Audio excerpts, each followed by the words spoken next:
Hi friends, അസ്സലാമു അലൈക്കും. Welcome to മസിയാമിസ് വ്ലോഗ്. ഇന്ന് ഞാൻ ഷെയർ ആക്കുന്നത് നല്ലൊരു എഗ് ബുർജിയുടെ റെസിപ്പിയാണ്.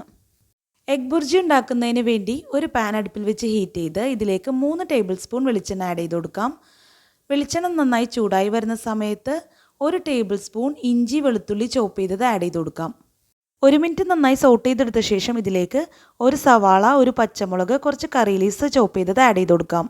സവാള നന്നായി സോട്ടായി കിട്ടുന്ന സമയത്ത് ഇതിലേക്ക് 1/4 ടീസ്പൂൺ മഞ്ഞൾപ്പൊടി, 1/2 ടേബിൾ സ്പൂൺ മല്ലിപ്പൊടി, 1/4 table spoon garam masala, 1/2 table spoon red chilli powder എന്നിവ ആഡ് ചെയ്ത് കൊടുത്ത് നന്നായി ഒന്ന് സോട്ട് ചെയ്തെടുക്കണം. മസാലയുടെ പച്ചമണം മാറി വരുന്ന സമയത്ത് ഇതിലേക്ക് 2 തക്കാളി ചെറുതായി ചോപ്പ് ചെയ്തത് ആഡ് ചെയ്ത് കൊടുക്കാം. ആവശ്യത്തിന് ഉപ്പും ആഡ് ചെയ്ത് കൊടുത്ത് നന്നായി ഇളക്കി യോജിപ്പിക്കാം. ഇനി തക്കാളി നന്നായി കുക്കായി കിട്ടുന്നതിന് വേണ്ടി 5 മിനിറ്റ് അടച്ചു വെച്ച് മീഡിയം ഫ്ലെയിമിലിട്ട് കുക്ക് ചെയ്തെടുക്കാം. തക്കാളി ഇതുപോലെ നന്നായി ഉടഞ്ഞു വരുന്ന സമയത്ത് ഇതിലേക്ക് 3 മുട്ട പൊട്ടിച്ചൊഴിച്ചു കൊടുക്കാം.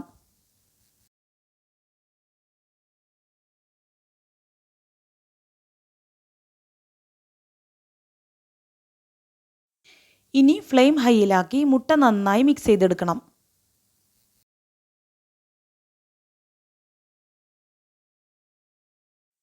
മുട്ട നന്നായി കുക്കായി കിട്ടുന്നത് വരെ ഇടയ്ക്കിടയ്ക്ക് ഇളക്കിക്കൊണ്ടിരിക്കണം.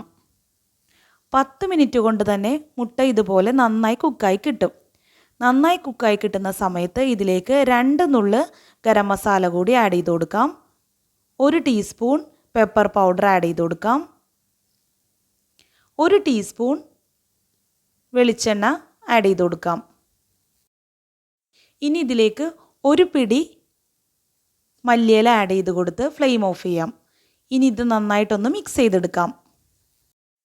നല്ല ടേസ്റ്റി ആയിട്ടുള്ള എഗ് ബുർജി അഥവാ മുട്ട ബുർജി റെഡിയായി കഴിഞ്ഞു. ചോറിനും ചപ്പാത്തിക്കും ബ്രെഡിനുമൊക്കെ സൈഡ് ഡിഷായിട്ട് കഴിക്കാൻ പറ്റിയ ഒരു അടിപൊളി ഐറ്റമാണ്. എല്ലാവരും ഒന്ന് ട്രൈ ചെയ്ത് നോക്കണേ. കൂട്ടുകാർക്ക് വീഡിയോ ഇഷ്ടപ്പെട്ടാൽ ലൈക്ക് ചെയ്യുക, നിങ്ങളുടെ വാല്യുബിൾ കമൻറ്റ്സ് അറിയിക്കുക.